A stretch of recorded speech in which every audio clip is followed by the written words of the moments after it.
रुतबा जिसे दुनिया में खुदा देता है, वो दिल में फरोतनी को जगा देता है।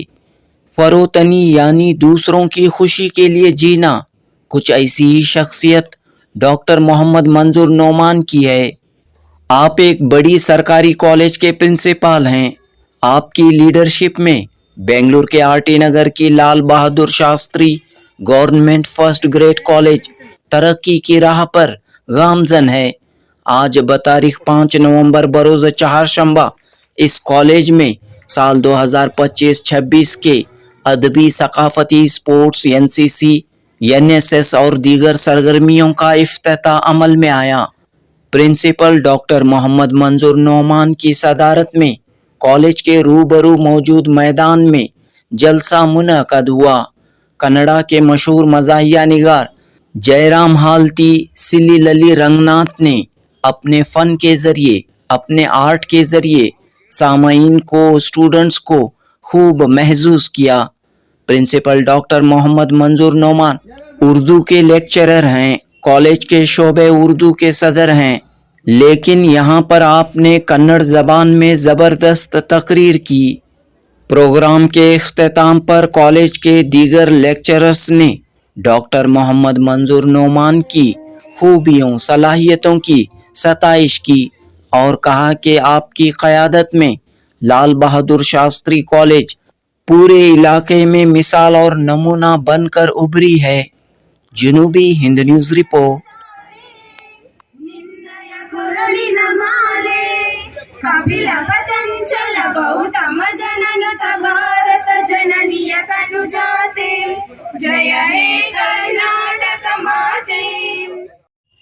ಎಲ್ಲರಿಗೂ ನಮಸ್ಕಾರ.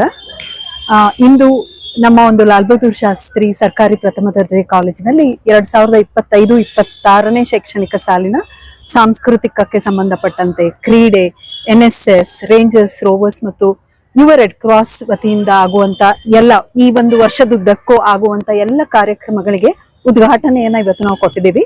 ಈ ಒಂದು ಆರ್ಟಿ ನಗರದಲ್ಲಿ ನಮ್ಮ ಕಾಲೇಜು ಒಂದು ಒಳ್ಳೆಯ ಹೆಸರು ಮೂಡಿದೆ ಅಂದ್ರೆ ಅದಕ್ಕೆ ಕಾರಣ ನಮ್ಮ ಪ್ರಾಂಶುಪಾಲರ ಒಂದು ಮಾರ್ಗದರ್ಶನ. ಇವರು ಪ್ರತಿನಿತ್ಯ ಪ್ರತಿಯೊಬ್ಬರಿಗೂ ಸಹ ತುಂಬಾ ಒಂದು ಹೆಚ್ಚಿನ ಒಂದು ಉತ್ಸಾಹಭರಿತವಾಗಿ ಎಲ್ಲ ಒಂದು ಕೆಲಸಗಳಲ್ಲಿ ಸದಾ ಅವರು ನಮಗೆ ಒಂದು ಸಹಾಯವನ್ನ ಕೊಡ್ತಾ ಬರ್ತಾ ಇದ್ದಾರೆ, ಪ್ರೋತ್ಸಾಹವನ್ನ ಕೊಡ್ತಾ ಇದ್ದಾರೆ. ಪ್ರತಿಯೊಬ್ಬರಿಗೂ ಇನ್ಕ್ಲೂಡಿಂಗ್ ಎಲ್ಲ ಮಕ್ಕಳಿಗೂ ಎಲ್ಲ ರೀತಿಯಲ್ಲೂ ಸಹಾಯ ಕೊಟ್ಟು ನಮ್ಮನ್ನೆಲ್ಲ ಒಂಥರ ಮುನ್ನಡೆಸ್ತಾ ಇದ್ದಾರೆ. ಸೊ ಇಂಥ ಒಂದು ಕಾಲೇಜ್ನಲ್ಲಿ ಈ ದಿನ ಈ ಉದ್ಘಾಟನಾ ಸಮಾರಂಭದ ಮುಖಾಂತರ ಮಕ್ಕಳೆಲ್ಲ ತಮ್ಮಲ್ಲಿ ಇರುವಂತ ಕಲೆ ಆಗಿರಬಹುದು, ಕ್ರೀಡೆ ಆಗಿರಬಹುದು, ಮುಂದೆ ಈ ವರ್ಷದಲ್ಲಿ ಅವರು ಕೆಲವು ಕಾಲೇಜಸ್ಗೆ ಕಳಿಸ್ತೀವಿ, ಇಂಟರ್ ಕಾಲೇಜ್ ಫಂಕ್ಷನ್ಸ್ಗಾಗ್ಲಿ, ಈ ರೀತಿಯಾಗಿ ತಮ್ಮಲ್ಲಿರುವಂತ ಎಲ್ಲ ಅವ್ಯಕ್ತ ಕಲೆಗಳನ್ನ ಅವರು ವ್ಯಕ್ತಪಡಿಸ್ಲಿಕ್ಕೆ ಒಂದು ವೇದಿಕೆಯನ್ನ ನಾವು ಕಲ್ಪಿಸ್ತಾ ಇದ್ದೀವಿ. ಅದಕ್ಕೋಸ್ಕರ ಈ ಉದ್ಘಾಟನೆ ಅನ್ನೋದು ಮಾಡಿದೀವಿ ಇವತ್ತು ಯಾವ ರೀತಿ ಇದು ವ್ಯಕ್ತ ಆಗಿದೆ ಅಂದ್ರೆ, ನಾವು ನಮ್ಮ ಒಂದು ಕನ್ನಡ ನಾಡಗೀತೆಯಲ್ಲಿ ಬರುತ್ತಲ್ಲ, ಸರ್ವ ಜನಾಂಗದ ಶಾಂತಿಯ ತೋಟ ಅನ್ನೋದು ಬಹಳ ಪ್ರಸ್ತುತವಾಗಿ ಇಲ್ಲಿ ಕಂಡು ಬರ್ತಾ ಇದೆ. ಎಲ್ಲ ಮಕ್ಕಳು ತುಂಬಾ ಉತ್ಸಾಹದಿಂದ, ಸಡಗರದಿಂದ ಎಲ್ಲರೂ ಎಲ್ಲ ಕೆಲಸಗಳಲ್ಲಿ ಪಾಲ್ಗೊಂಡು ತುಂಬಾ ಶಾಂತಿಯುತವಾಗಿ ಕುಳಿತುಕೊಂಡು ಎಲ್ಲ ವಿಚಾರಗಳತ್ತ ಒಂದು ಗಮನವನ್ನ ಕೊಟ್ಟು ಈ ಒಂದು ಉದ್ಘಾಟನೆ ನಡೆದಿದೆ ಅನ್ನೋದು ನಮ್ಗೆ ತುಂಬಾ ಸಂತೋಷವನ್ನ ಕೊಟ್ಟಿದೆ. ಇದಕ್ಕೆಲ್ಲ ನಾವು ನಮ್ಮ ಪ್ರಾಂಶುಪಾಲರಿಗೆ ತುಂಬಾ ಆಭಾರಿಯಾಗಿದ್ದೀವಿ. ಧನ್ಯವಾದಗಳು sir. Good afternoon to all. Today we successfully completed the inauguration of 2025-26 inauguration program for the cultural activities, cultural sports, NSS, NCC and Youth Red Cross activities under the able guidance of our principal sir, Dr. Mohammad Manzoor Noman sir. The success of this function is an explicit indication of the teamwork of LBS family. Our principal, all this we have learned from our principal sir. The inclusiveness and the affection that we have among our faculty and the affection which we show towards our students, everything we have learned from our principal. The way he treats his faculty, the way he treats his the students is an example for the functioning of our for the efficient functioning of our college. And our college is a very prestigious institution in the entire Atinagar locality. Whether it is RUSA or whether it is NAC accreditation, we have shown courage, we have shown confidence, and we have shown a lot of teamwork and dedication to make our college really a successful academic institution. So under the guidance again of our principal sir Manzoor Noman sir, who is not only a academician and a principal, but he is also a multi-talented person, whether it is in cricket, whether it is in poetry. So in Kannada we have a saying, Adu Muttada Soppilla anta. So kride irbodu, whether it is sports, whether it is academics, whether it is poetry, whether it is the humanitarian work. As a fish takes into the water and swims so effortlessly, our principal is there in every field. So with the help of our principal, encouragement of our principal, and the a scholarship of our fellow faculty, our college is really making a good progress. And thanks to all of you, and thanks to the principal for all his guidance, for all the academic and non-academic and co-curricular activities. Thank you. ನಾನು ನಿವೃತ್ತಿ ಮಾರ್ಚ್ಗೆ 2026ಗೆ ಮಾರ್ಚ್ಗೆ ನಿವೃತ್ತಿ ಹೊಂದ್ತಾ ಇದ್ದೀನಿ. ತುಂಬ ಬೇಜಾರಾಗ್ತಾ ಇದೆ. ಯಾಕೆ ಅಂದರೆ ನಮ್ಮ ಒಂದು college Lal Bahadur Shastri government first ಏಡ್ ಕಾಲೇಜು ಆರ್.ಟಿ. ನಗರ, ಇಲ್ಲಿ ನಮಗೆ ಇಲ್ಲಿ ಟೀಚಿಂಗ್ ಆಗಲಿ ನಾನ್ ಟೀಚಿಂಗ್ ಆಗಲಿ ಹಾಗೂ ನಮ್ಮ ಪ್ರಾಂಶುಪಾಲರು ಬಹಳ ನಮಗೆ ಈ ಪ್ರೋತ್ಸಾಹ ಕೊಟ್ಟು ಯಾವುದೇ ಕೆಲಸ ಆಗಲಿ ಕಾರ್ಯಗಳಲ್ಲಿ ಅವರು ತೊಡಗಿಸ್ಕೊತಾರೆ, ನಮ್ಮನ್ನು ತೊಡಗಿಸ್ತಾರೆ. ಹಾಗೆ ಯಾವುದೇ ಎಲ್ಲದರಲ್ಲೂ ಪ್ರೋತ್ಸಾಹ ಕೊಡ್ತಾ ಇದ್ದಾರೆ. ನನಗೆ ಈಗ ನಾನು ಸುದೀರ್ಘ 27 ವರ್ಷದಿಂದ ಕಾಲೇಜ್ ಶಿಕ್ಷಣ ಇಲಾಖೆಯಲ್ಲಿ ಸೇವೆ ಸಲ್ಲಿಸಿದ್ದೇನೆ. ವಿವಿಧ ಕಾಲೇಜುಗಳಲ್ಲಿ ಸೇವೆ ಸಲ್ಲಿಸಿದ್ದೇನೆ. ಜಂಟಿ ನಿರ್ದೇಶಕರ ಕಚೇರಿ, ಹೆಡ್ ಆಫೀಸು, ಆಮೇಲೆ ಮಲ್ಲೇಶ್ವರಂ ಕಾಲೇಜು, ಹಾಗೆ ಬಿಜಾಪುರದಲ್ಲೂ ಮಾಡಿದ್ದೀನಿ. ಹಾಗೆ ಲಾಸ್ಟಲ್ಲಿ ಈಗ ಒಂದು 6 ವರ್ಷದಿಂದ ಇಲ್ಲಿಗೆ ನನಗೆ ಪ್ರಮೋಷನ್ ಆಗಿ ಸೂಪರ್ಡೆಂಟ್ ಆಗಿ ಇಲ್ಲಿಗೆ ಬಂದಿದ್ದೇನೆ. ಇಲ್ಲಿ ಬಂದಾಗಲಿಂದ ನನಗೆ ಒಂಥರ ಭಾಳ ಹೆಮ್ಮೆ ಈ ಕಾಲೇಜಿಗೆ. ಒಂಥರ ಎಲ್ಲ ಮನೆ ಥರನೇ ನಮಗೆ ಒಂದು ಕಾಲೇಜು. ಅದರಿಂದ ಇಲ್ಲಿಗೆ ನನಗೆ ಹೋಗ್ಬೇಕಾದ್ರೆ ಮಾರ್ಚ್ಗೆ ಹೆಂಗಪ್ಪ ಹೋಗೋದು ಅಂತ ಈಗಲೇ ನನಗೆ ಬೇಜಾರಾಗ್ತಾ ಇದೆ. ಸರ್, ಇದು ನಿಮಗೆ 6 ವರ್ಷ ಸರ್ವಿಸ್ ಇದೆ. ಇಲ್ಲಿ ಸ್ಟೂಡೆಂಟ್ಸ್ ಹೆಂಗಿದ್ದಾರೆ ಸರ್? ಸ್ಟೂಡೆಂಟ್ ಭಾಳ ಒಳ್ಳೆಯವರು. ಇಲ್ಲಿ ಬೇರೆ ಕಾಲೇಜ್ ಕಂಪೇರ್ ಮಾಡಿದ್ರೆ ಭಾಳ ಒಳ್ಳೆಯವರು. ಸ್ಟೂಡೆಂಟ್ ಯಾವುದೇ ಗಲಾಟೆ ಮಾಡಲ್ಲ, ಏನು ಹೇಳ್ತಾರೋ ಕೇಳ್ತಾರೆ. ಕರೆಕ್ಟಾಗಿ ಎಕ್ಸಾಮ್ ಆಗಲಿ, ಚಟುವಟಿಕೆಗಳಲ್ಲಾಗಲಿ ನಮ್ಮ ಪ್ರಾಧ್ಯಾಪಕರು ಏನು ಹೇಳ್ತಾರೋ ಅವ್ರನ್ನೆಲ್ಲ ಕೇಳ್ತಾರೆ. ಹಾಗೂ ಪ್ರಾಂಶುಪಾಲರು ಎಷ್ಟೋ ಮಕ್ಕಳಿಗೆ, ಬಡ ವಿದ್ಯಾರ್ಥಿಗಳಿಗೆ ಸ್ಕಾಲರ್ಶಿಪ್ ಅವರೇ ಸ್ವಂತ ಕೈಯಿಂದ ಹಣವನ್ನು ಇದು ಫೀಸ್ ಕಟ್ತಾ ಇದ್ದಾರೆ. ಈಗಲೂ ಮುಂದೆನೂ ಕಟ್ತಾರೆ, ಅವ್ರಿರೋವ್ರಿಗೂ ಕಟ್ತಾರೆ. ಒಂಥರ NGO ಥರ ಸರ್ವಿಸ್ ಮಾಡ್ತಾ ಇದ್ದಾರೆ ನಮ್ಮ ಪ್ರಾಂಶುಪಾಲರು. ಇದನ್ನು ನೋಡಿ ನನಗೆ ಬೇರೆ ಪ್ರಾಂಶುಪಾಲರು ಕಂಪೇರ್ ಮಾಡಿದ್ರೆ ಇವರು ಭಾಳ ಇದು ಮಾಡ್ತಾ ಇದ್ದಾರೆ. ಇದನ್ನು ಭಾಳ ಸಂತೋಷ ಆಗ್ತಾ ಇದೆ ಹೇಳಲಿಕ್ಕೆ, ನಿಮ್ಮ ಮಾಧ್ಯಮದವರಿಂದ ಹಂಚ್ಕೊಳ್ಳೋಕ್ಕೆ ನಮ್ಗೆ ಭಾಳ ಸಂತೋಷ ಆಗ್ತದೆ. ಈ ಮಾಧ್ಯಮದ ಮುಖಾಂತರ ಸಾರ್ವಜನಿಕರಲ್ಲಿ ಹಾಗೂ ನಮ್ಮ ಕಾಲೇಜಿನ ಬಗ್ಗೆ 2 ಮಾತನ್ನು ಹೇಳಬೇಕು ಅಂತ ಅನ್ನೋದೇ ಆದರೆ, ನಾನು ಈ ಕಾಲೇಜಿಗೆ ಬಂದು ಸುಮಾರು 13.5 ವರ್ಷ, ಹತ್ತತ್ರ 14 ವರ್ಷ ಆಯಿತು. 14 ವರ್ಷದಿಂದಲೂ ಸಹ ಈ ಕಾಲೇಜಿನ ಒಂದು ವಾತಾವರಣ ಬಹಳ ಚೆನ್ನಾಗಿ ನಡ್ಕೊಂಡು ಹೋಗ್ತಾ ಇದೆ. ಹಾಗೂ ಈ ಒಂದು ಕಾಲೇಜಿನಲ್ಲಿ ಬಹುತೇಕ ಪ್ರಾಂಶುಪಾಲರುಗಳಲ್ಲಿ ಹೆಚ್ಚು ಪ್ರಾಂಶುಪಾಲರಾಗಿ ನಮ್ಮ ಡಾಕ್ಟರ್ ನೋಮನ್ ಸರ್ ಅವರು ಅವ್ರ ಜೊತೆ ನಮ್ಮ ಕೆಲಸವನ್ನು ನಿರ್ವಹಿಸಿದ್ದೀವಿ. ಅದು ಒಂದು ಹೆಮ್ಮೆಯ ವಿಷಯ. ಹಾಗೂ ಈ ಕಾಲೇಜಿನಲ್ಲಿ ಏನೇ ಒಂದು ವೇಳೆ ಏನಾದರೂ ಗಲಾಟೆ ಅದು ಇದು ಆದಲ್ಲಿ ಬಹಳ ಈಸಿಯಾಗಿ, ಬಹಳ ಸುಲಲಿತವಾಗಿ ಬಗೆಹರಿಸ್ತಕ್ಕಂಥ ಒಂದು ಚಾಕಚಕ್ಯತೆಯನ್ನು ಹೊಂದಿರತಕ್ಕಂಥ ಒಂದು ಪ್ರಾಂಶುಪಾಲರು. ಹಾಗಾಗಿ ಈ ಕಾಲೇಜು ಯಾವುದೇ ಗದ್ದಲಕ್ಕೆ ಹೆಸರುವಾಸಿಯನ್ನು ತಗೊಂಡಿಲ್ಲ. ಹಾಗೆ ಪ್ರಾಂಶುಪಾಲರು ಸಹ ಕೆಲವು ನಮ್ಮ ಲೋಕೇಶ್ ಸರ್ ಹೇಳಿದ ಹಾಗೆ ಕೆಲ ಬಡ ಮಕ್ಕಳಿಗೆ ಫೀಸನ್ನು ಕಟ್ಟಿರ್ತಕ್ಕಂಥದ್ದನ್ನು ನಾನು ನೋಡಿದ್ದೀನಿ. ಹಲವಾರು ಆಮೇಲೆ ಹೊರಗಡೆಯಿಂದ ಬರ್ತಕ್ಕಂತಹ ಕೆಲವರು ಏನು ಇಂಡಸ್ಟ್ರಿಯಲಿಸ್ಟ್ ಆಗಿರ್ಬೋದು ಅಥವಾ ಶ್ರೀಮಂತರಿರ್ಬೋದು, ಅವರನ್ನು ಸಹ ಈ ಇದರಲ್ಲಿ ತೊಡಗಿಸ್ಕೊಂಡು, ಈ ನಿಧಿನಲ್ಲಿ ತೊಡಗಿಸ್ಕೊಂಡು ಆ ಬಡ ಮಕ್ಕಳಿಗೆ, ಸುಮಾರು ಬಡ ಮಕ್ಕಳಿಗೆ ಶುಲ್ಕವನ್ನು ಕಟ್ಟತಕ್ಕಂಥದ್ದನ್ನು ನಾವು ನೋಡ್ಕೊಂಡು ಬಂದಿದ್ದೀವಿ.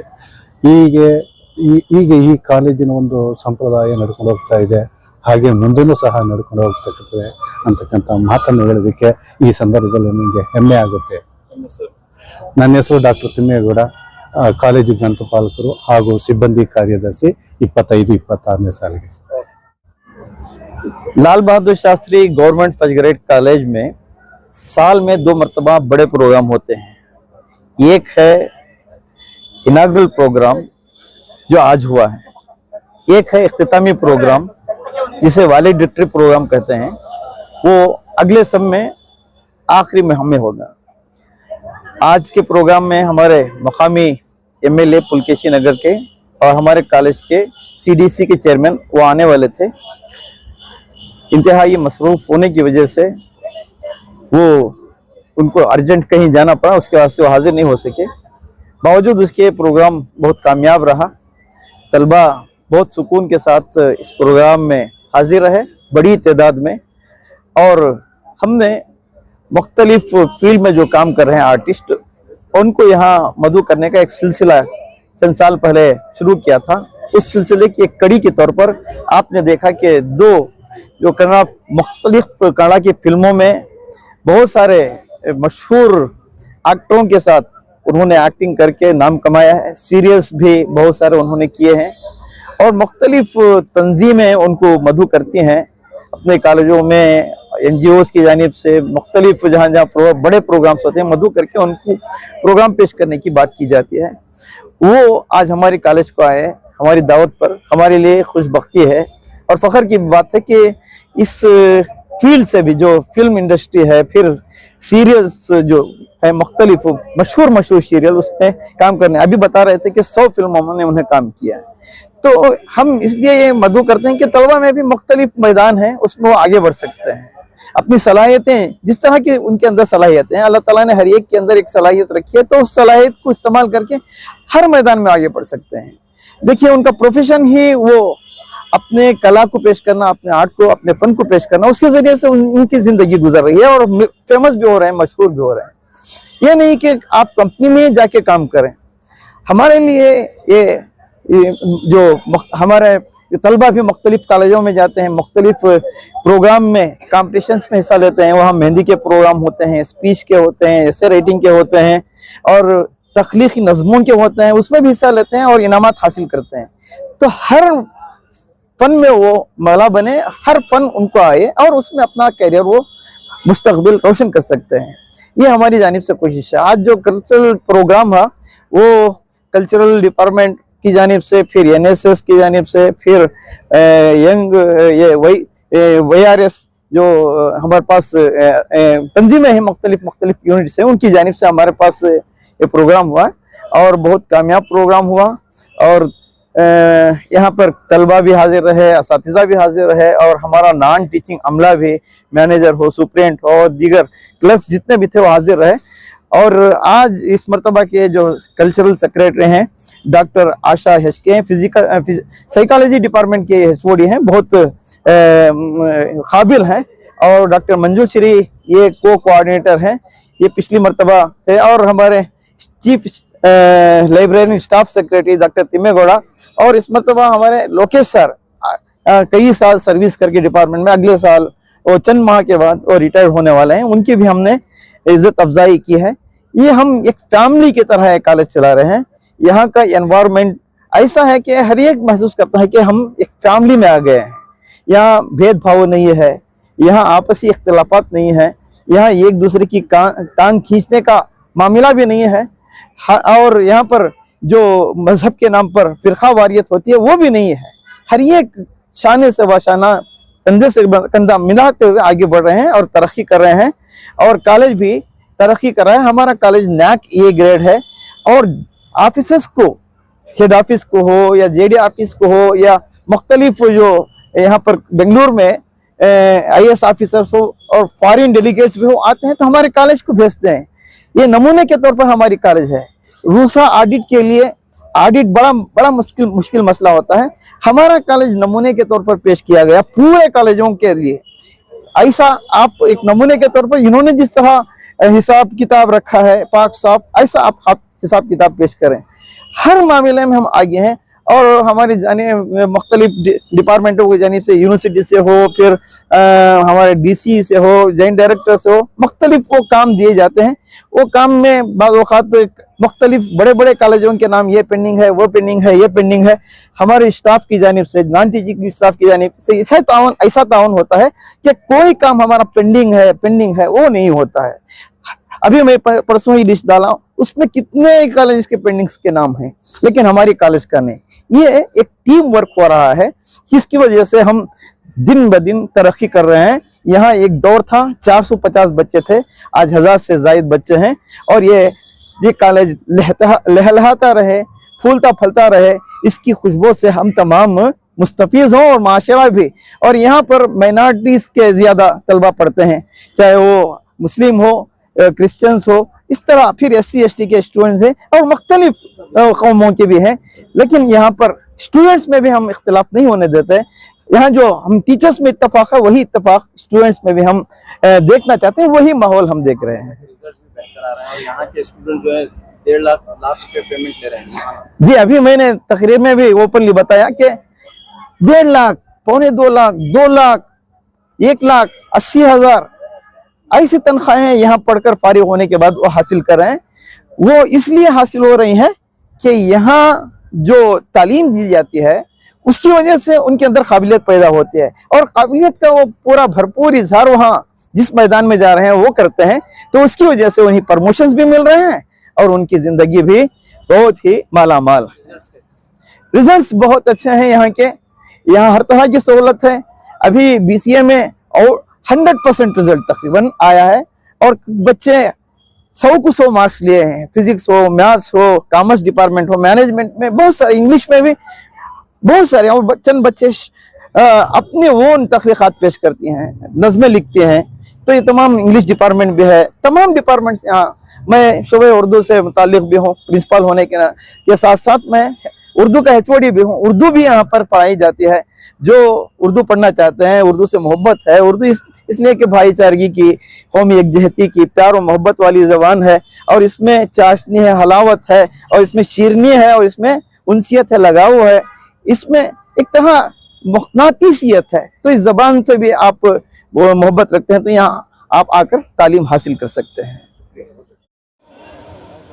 ನೋಡಿದ್ದೀರಾ ಅಕ್ಕಿ ಅಕ್ಕಿ ಅದು ಕೂಡ ಬೇರೆ ಇದೆ, ಆದ್ರೆ ಅದು ಅಕ್ಕಿಯಿಂದ ಅನ್ನ ನಾವು ಮಾಡ್ತೀವಿ.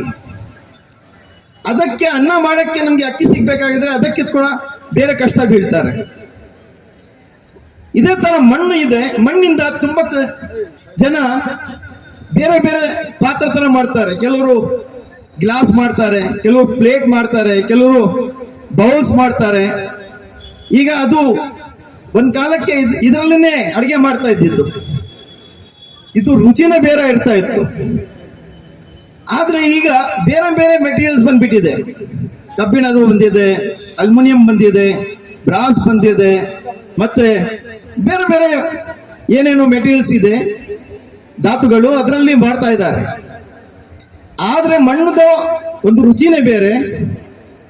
ಆ ಏನು ಪ್ಲೇಟ್ಸ್ ಏನೇನು ಮಾಡಿದ್ದಾರೆ ಮಣ್ಣಿಂದ, ಅದು ಮತ್ತೆ ಅದು ಬ್ರೋಕ್ ಮಾಡಿ ಅದು ಹೊಡೆದು ಮತ್ತೆ ಯಾವ ಮಣ್ಣಾಗೋದು. ನಾವು ಕೂಡ ಮನುಷ್ಯರು, ನಾವು ಏನಿಂದ ಮಾಡಿರೋದು ಅಂದ್ರೆ ಮಣ್ಣಿಂದಾನೆ. ನಾವು ಮಾಡಿರೋದು, ಭಗವಾನ ನಮ್ಗೆ ಮಾಡಿರೋದು ಮಣ್ಣಿಂದಾನೆ. ಆ ಮಣ್ಣಿಂದ ಮಾಡಿ ನಮ್ಗೆ ಒಂದು ರೂಪ ಕೊಟ್ಟಿದ್ದಾನೆ. ಯಾವ ತರ ನಾವು ಮರದಿಂದ ಇದು ಉಟ್ಟು ತಗೊಂಡು ಒಂದು ರೂಪ ಕೊಟ್ರೆ ಒಂದು ಟಿಪೆ ಆಗುತ್ತೆ, ಒಂದು ಪೋಡಿಯಂ ಆಗುತ್ತೆ, ಒಂದು ಫರ್ನಿಚರ್ ಆಗುತ್ತೆ, ಒಂದು ಬಾಗ್ಲು ಆಗುತ್ತೆ. ಅದೇ ತರ ರೂಪ ಕೊಟ್ರೆ ಅದು ಮೆನ್ಸ್ ಆಗುತ್ತೆ, ವುಮೆನ್ಸ್ ಆಗ್ತಾರೆ, ಮಕ್ಕಳು ಆಗ್ತಾರೆ. ಅದರಲ್ಲಿ ಕೂಡ ಬೇರೆ ಬೇರೆ ಕಲರ್ ಕೂಡ ಆಗ್ತದೆ, ಬೇರೆ ಕೂಡ ಬಣ್ಣ ಆಗ್ತದೆ. ಕೆಲವರಿಗೆ ವೈಟ್, ಕೆಲವರಿಗೆ ಬ್ಲಾಕ್, ಕೆಲವರಿಗೆ ಬ್ರಿಟಿಷ್ ಕಲರ್ ಇರ್ತದೆ. ಆದ್ರೆ ಇದು ಆಗಿರೋದು ಮಣ್ಣಿಂದಾನೆ. ಇದು ಎಲ್ಲ ನಾವು ಇದು ಮಾಡಿದ್ರೆ ಮತ್ತು ನಾವು ಬೇಸಿಕ್ಗೆ ಥಿಂಕ್ ಮಾಡಿದ್ರೆ ಮಣ್ಣನೆ. ನಾವು ಮಣ್ಣು ಹಾಕ್ಬೇಕಾಗಿದೆ, ಮಣ್ಣಿಂದ ಬಂದಿದ್ದೀವಿ, ಮಣ್ಣಲ್ಲಿ ಹೋಗ್ಬೇಕಾಗಿದೆ. ಆದ್ರೆ ನಮ್ಗೆ ತುಂಬಾ ಅಹಂಕಾರ ಇರ್ತದೆ. ಅಹಂಕಾರ ಯಾವಾಗ ಬರ್ತದೆ ಅಂದ್ರೆ ನಾವು ನಮ್ಮ ಬೇಸಿಕ್ಗೆ ನಾವು ಮರ್ತ್ರೆ ಆವಾಗ ನಮ್ಗೆ ಈ ತರ ಫೀಲಿಂಗ್ಸ್ ಆಗುತ್ತೆ. ಯಾವಾಗ ನಾವು ಬೇಸಿಕ್ಗೆ ಮೇಲೆ ನಾವು ಎಲ್ಲಿಂದ ಬಂದಿದ್ದೀವಿ ಅಂದ್ರೆ ಆವಾಗ ನಮ್ಮಲ್ಲಿ ಸಂಸ್ಕೃತಿನೇ ಬರ್ತದೆ. ನಮ್ಮಲ್ಲಿ ಬೇರೆಯವ್ರಿಗೆ ಯಾವ ತರ ರೆಸ್ಪೆಕ್ಟ್ ಮಾಡಬೇಕು ಅದು ಕೂಡ ಬರ್ತದೆ. ಸಮಾಜದಲ್ಲಿ ಯಾವ ತರ ಬದುಕಬೇಕು ಅದು ಕೂಡ ಬರ್ತದೆ. ಒಂದು ಸೊಸೈಟಿನಲ್ಲಿ ನಾವು ಏನ್ ಸಾಧನೆ ಮಾಡಬೇಕು ಅದು ಕೂಡ ಬರ್ತದೆ. ಸಾಧನೆ ಮಾಡಿದ ಮೇಲೆ ಕೂಡ ನಾವು ಜನರ ಹತ್ರ ಯಾವ ತರ ಪ್ರೀತಿಯಿಂದ ಇರಬೇಕು ಅನ್ನೋ ಅದು ಕೂಡ ಭಾವನೆ ಬರ್ತದೆ. ಅದು ಎಲ್ಲ ಯಾವಾಗ ಬರ್ತದೆ ಅಂದ್ರೆ ಸಂಸ್ಕೃತಿಯಿಂದ ಬರ್ತದೆ. ಒಂದು ಇದೆ ಪ್ರಕೃತಿ, ಒಂದಿದೆ ಸಂಸ್ಕೃತಿ. ಒಂದಿದೆ ವಿಕೃತಿ. ಮೂರು ತರ ಇದೆ. ಸಂಸ್ಕೃತಿ, ಪ್ರಕೃತಿ ಫಸ್ಟ್, ಅದು ಬೇಸ್. ಆ ಬೇಸ್ ನೀವು ನೋಡಿದ್ರೆ ಒಂದು ಕಲ್ಲು ಇರ್ತದೆ. ಒಂದು ಕಲ್ಗೆ ಒಂದು ಶೇಪ್ ಕೊಟ್ರೆ ಆ ಶೇಪ್ ತಗೊಂಡು ಒಂದು ಮೂರ್ತಿ ಆಗುತ್ತೆ, ವಿಗ್ರಹ ಆಗುತ್ತೆ, ಒಂದು ಐಡಿಯಾ ಆಗುತ್ತೆ. ಆ ತರ ಎಲ್ಲರೂ ಅದಕ್ಕೆ ರೆಸ್ಪೆಕ್ಟ್ ಕೊಡ್ತಾರೆ. ಕೆಲವರು ಪೂಜಿಸ್ತಾರೆ, ಕೆಲವರು ಮನೆಯಲ್ಲಿ ಇಟ್ಕೊಳ್ತಾರೆ, ಕೆಲವರು ದೇವರು ಅಂತಾರೆ, ಕೆಲವರು ಭಗವಂತ ಆಡ್ತಾರೆ.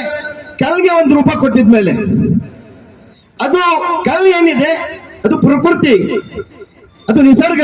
ಸಂಸ್ಕೃತಿ ಏನಿದೆ ಅದು ವಿಗ್ರಹ. ಅದೇ ತರ ಅಕ್ಕಿ ಇದೆ, ಅದು ಪ್ರಕೃತಿ. ಅದೇ ತರ ಅದಕ್ಕೆ ಅನ್ನ ನಾವು ಏನ್ ಮಾಡ್ತೀವಿ ಅದು ಸಂಸ್ಕೃತಿ. ಮತ್ತೆ ಹತ್ತಿ ಇದೆ, ಕಾಟನ್ ಪ್ರಕೃತಿ.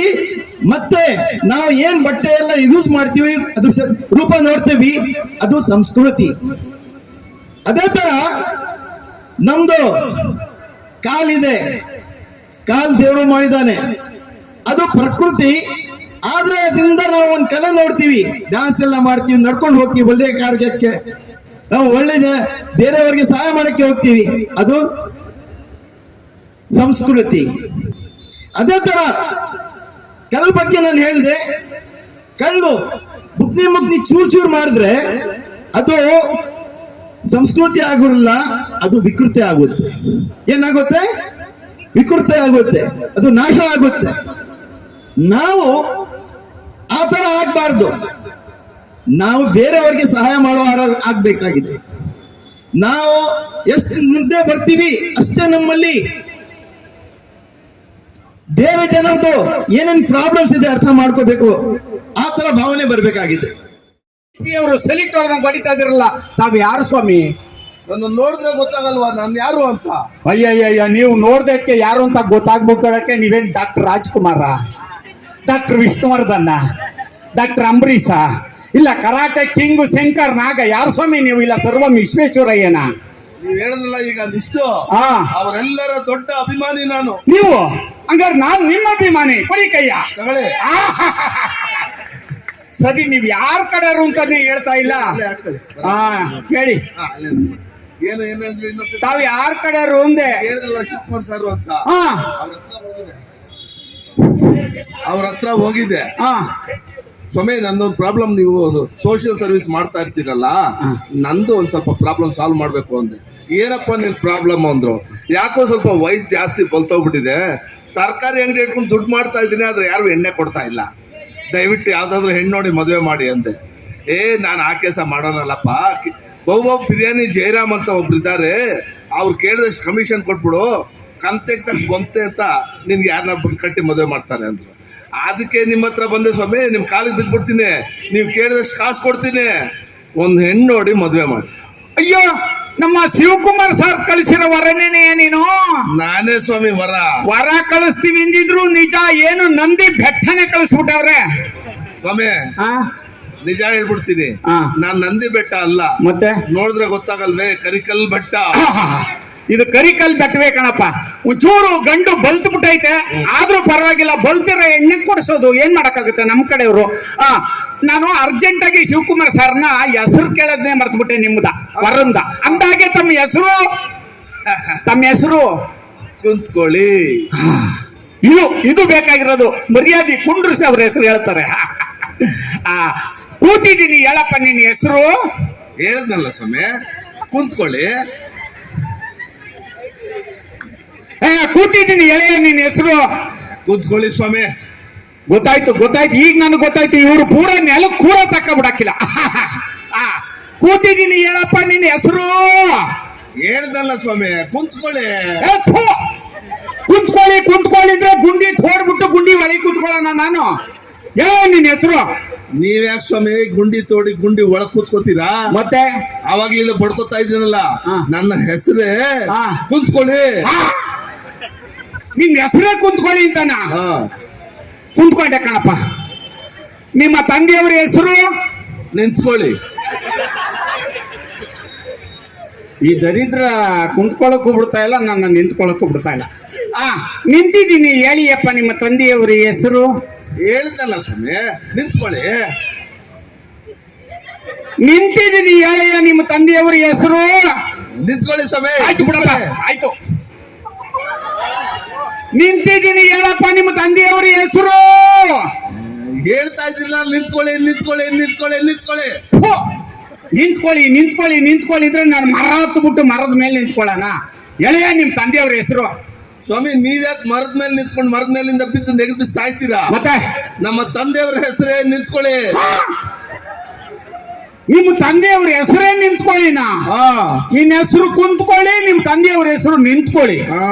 ನಿಮ್ ತಾಯಿಯವ್ರ ಹೆಸರು ಬರ್ಕೊಳ್ಳಿ. ಏನು ಮಾಡಕ್ಕಾಗಲ್ಲ. ಈ ಉತ್ತರ ಕರ್ನಾಟಕದ ಕಡೆ ಹೆಸರು ತುಂಬಾ ದೊಡ್ಡದಾಗಿರ್ತವೆ.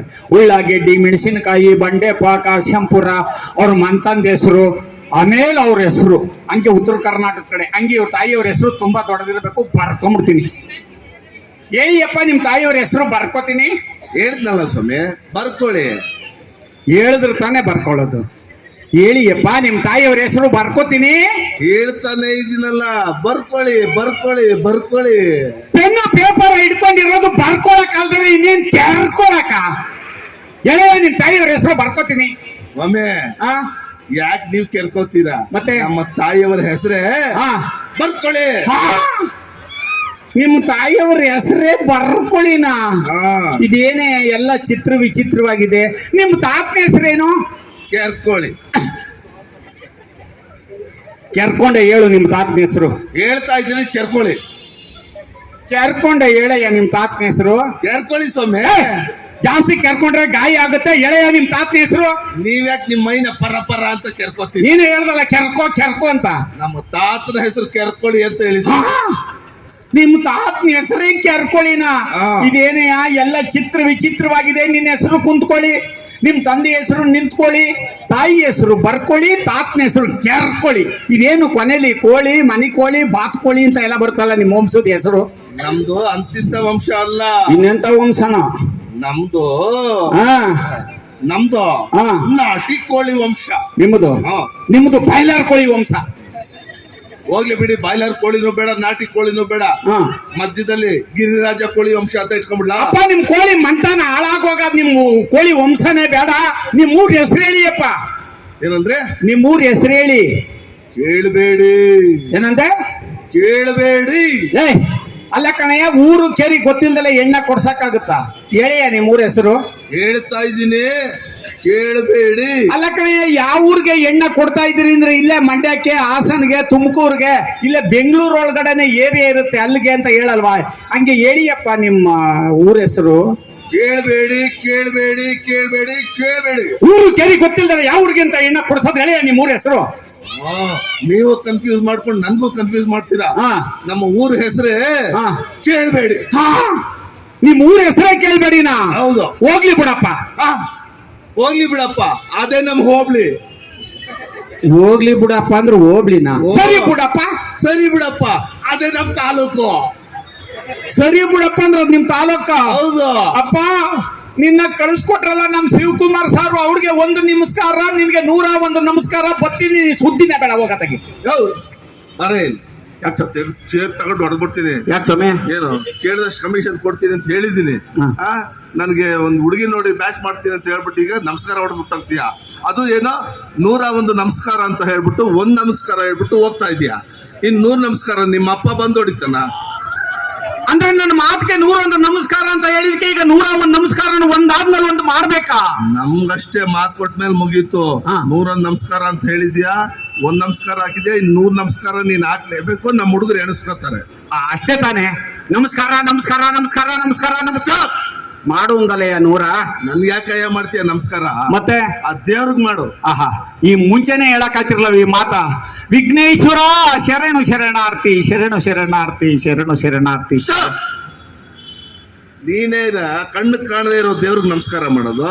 ಮತ್ತೆ ತಾಕತ್ತಿದ್ರೆ ಕಣ್ಣು ಕಾಣೋ ದೇವ್ರಿಗೆ ನಮಸ್ಕಾರ ಮಾಡು. ತೆಗ್ದ ಇಲ್ಲ ಮಡಗ್ದ ಅಂದ್ರೆ ಹಂಗೆ ಪಂಗಡಿಸ್ಕೊಂಡ್ಬಿಡ್ಬೇಕು. ಮತ್ತೆ ಕಣ್ಣು ಕಾಣಿಸೋ ದೇವ್ರಾಯ್ತೇನೆಯ? ಓಹೋ, ಇದು ಕಲಿಯುಗ. ಕಲಿಯುಗದಲ್ಲಿ ಕಣ್ಣು ಕಾಣೋ ದೇವ್ರು ಇಲ್ಲ ಅಂತ ನೀನೇ ಡಿಸೈಡ್ ಮಾಡ್ಕೊಂಡ್ಬಿಟ್ಟಿದ್ಯಾ? ಮತ್ತೆ ಕಣ್ಣು ಕಾಣೋ ದೇವ್ರನ್ನ ತೋರಿಸ್ತೀನಿ. ನನ್ಗೆ ಒಳ್ಳೆ ಹೆಣ್ಣು ನೋಡಿ ಮದುವೆ ಮಾಡ್ತೀಯಾ? 100ಕ್ಕೆ 100 ಇದೇ ಮಾತು. ಮಾತಿಗೆ ಮಾತು. ಹೌದಾ? ಹಾ. ರೇ ಬೌ ಬಿರಿಯಾನಿ ಜಯರಾಮ್ ಅವ್ರೆ, ಹೇಳಿ. ನಾವು ಮಾಡೋ ನಾಟಕನ ಕುಂತ್ಕೊಂಡು ನಿಂತ್ಕೊಂಡು ಸೀಟಿ ಹೊಡ್ಕೊಂಡು ಚಪ್ಪಾಳ ತಟ್ಕೊಂಡು ನೋಡ್ತಾ ಇದಾರಲ್ಲ ಅನ್ನದಾತರು, ಅಭಿಮಾನಿ ದೇವರುಗಳು, ಅವ್ರಿಗೆ ಮಾಡ್ರಿ ನಮ್ಮ. ಈಗ ಹೊಡೀರಿ ಚಪ್ಪಾಳೆಯ. ಎಲ್ಲಿಂದ ಬಂದ ನೋಡಿ, ಎಂಥ ನೋಡಿ. ಇದೇ ಮಾತನ್ನ ನಮ್ಮ ಡಾಕ್ಟರ್ ರಾಜ್ಕುಮಾರ್ ಅವರು ಹೇಳಿದ್ರು, ಅಭಿಮಾನಿ ದೇವರುಗಳೇ ಅಂತ. ಅಂತ ಅಭಿಮಾನಿ ದೇವರುಗಳಿಗೆ ಶರಣು ಶರಣಾರ್ಥಿ, ಶರಣು ಶರಣಾರ್ಥಿ. ನನ್ನ ಮನಸ್ಸ ಗೆದ್ದುಬಿಟ್ಟಿದ್ಯಾ? ನಿನ್ಗೆ ಮದುವೆ ಮಾಡಿಸೋ ಜವಾಬ್ದಾರಿ ನಂದು, ಬರೆಯ. ಅದೆಲ್ಲ ಗ್ಯಾರಂಟಿನಾ? ಸರಿ. ಅನ್ನದಾತರಿಗೆ, ಅಭಿಮಾನಿ ದೇವರುಗಳಿಗೆ ಶರಣು ಶರಣಾರ್ಥಿ, ಶರಣು ಶರಣಾರ್ಥಿ.